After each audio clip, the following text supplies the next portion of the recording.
Madam Speaker, allow me to start by thanking you for giving me an opportunity to appraise the honorable members of this House and the nation at large on ZESCO's debt position and the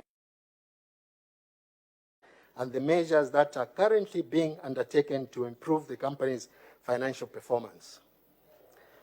Madam Speaker, ZESCO Limited is a company limited by shares, incorporated and domiciled in the Republic of Zambia. The general functions of ZESCO Limited are to generate, acquire, transmit, convert, and supply electricity. Other functions include to establish, operate, control, and to manage undertakings for the generation of or supply of electricity as a public undertaking. Madam Speaker, the report of the Auditor General on accounts of parastatal bodies and other statutory institutions for the financial year ended 31st December 2019 revealed that ZESCO Limited owed its local and cross-border power suppliers amounts totaling $797,902,517.54 as at 31st December 2020. It should be noted that this is the debt owed by the company for power purchases from independent power producers, known as IPPs, and also from emergency electricity power imports that can be attributed to the low water levels following the onset of the drought period in 2014-2015, which necessitated procurement of emergency power imports. However, in terms of the company's total debt portfolio, it should be noted that as of September 2021, ZESCO total debt stood at $3.5 billion. Madam Speaker, I wish to mention that ZESCO's debt position of $3.5 billion is largely due to the following. Number one, costly emergency power imports. Madam Speaker, following the onset of the 2014-2015 drought, the government and ZESCO jointly procured emergency power to mitigate the impacts of the power deficit in the country. The importation was procured at triple the price of ZESCO's average electricity selling price. The differential was not passed on to customers through an upward tariff adjustment. Further, the below average rainfall led to, number one, a reduction in the amount of electricity generated using ZESCO's hydropower assets, whose tariffs are low. And number two, increased use of IPP, which is the independent power producer, generated power, which is at a higher tariff. Madam Speaker, you may wish to note that during that period, ZESCO was constrained from generating at maximum capacity due to low water levels, including the resulting rationing of allocated water volumes for electricity generation at the Kariba complex by the Zambezi River Authority, ZRA. This situation further worsened ZESCO's debt position, and the company accrued arrears resulting from emergency power imports during the 2015-2016 drought season, amounting to over $200 million. Number two, mismatch between average electricity buying tariff and the selling price.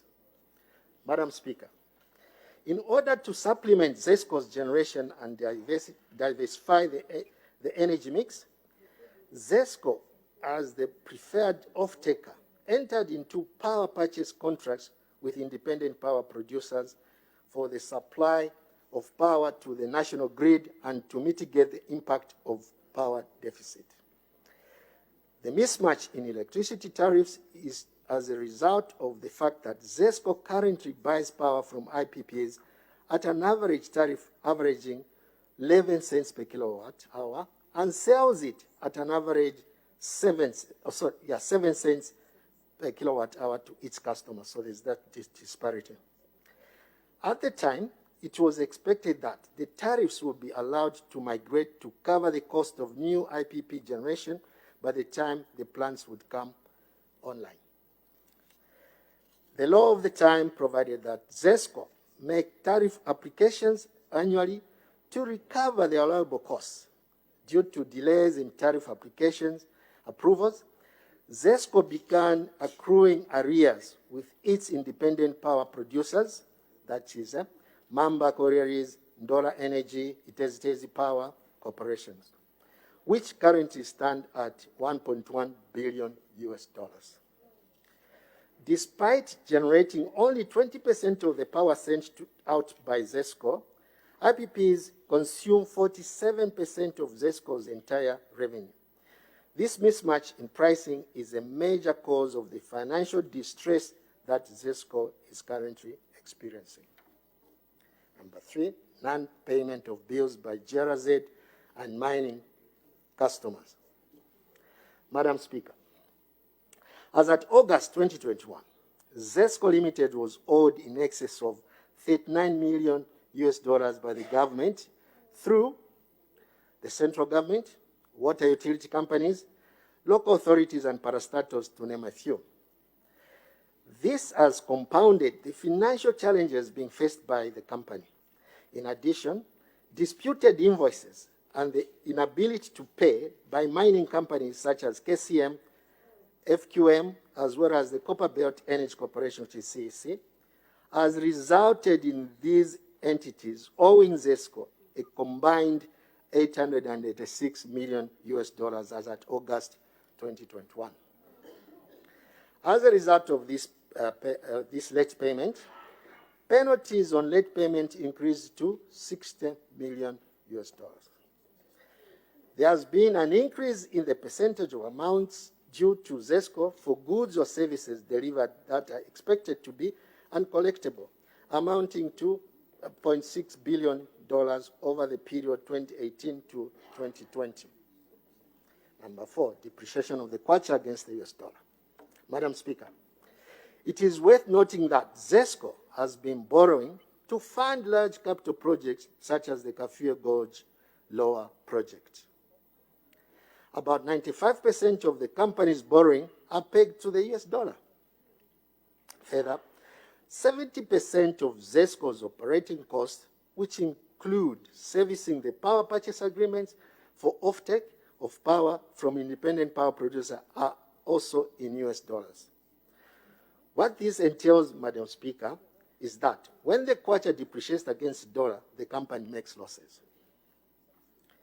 Madam Speaker, this August House, and through this House, the public may wish to note that in the period between 2018 and 2020, the company made losses amounting to $432 million US as a result of kwacha depreciation against the US dollar. This August House may further wish to note that when the last upward tariff adjustment was approved in January 2020, it was based on exchange rate of $1 US to 12 Zambian kwacha. Since then, no tariff adjustments has been made to allow the utility company to recover the costs arising from the kwacha depreciation against the dollar during this period, even though the kwacha weakened to 22 Zambian kwacha to $1 US during this period.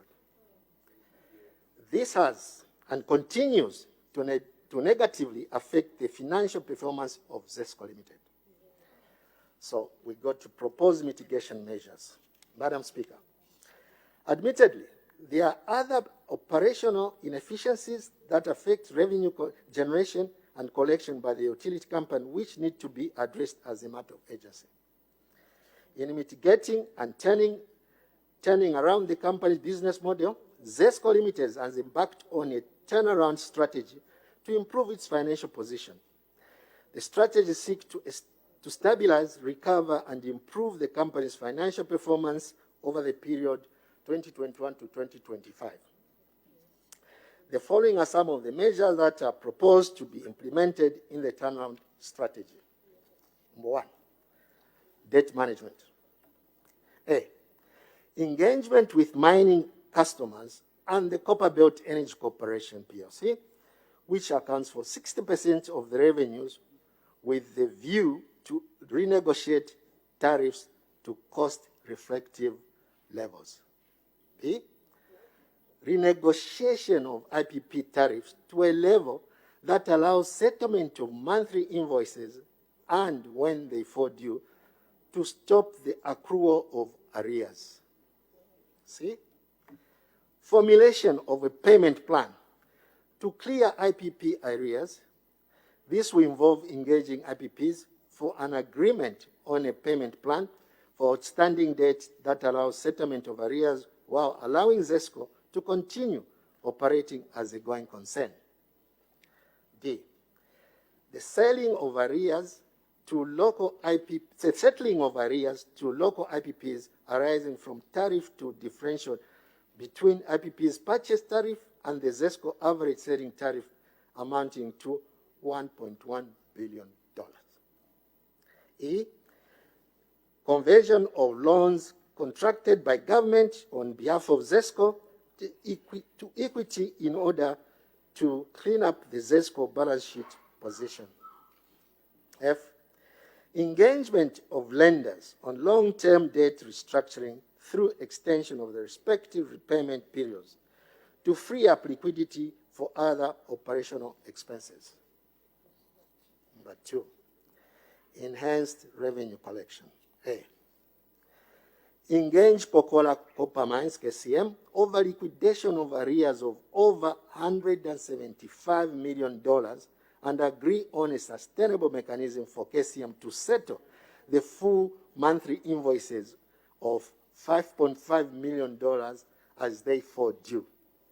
B, engage government on clearance of outstanding balances owed by government departments and water utility companies amounting to $53 million.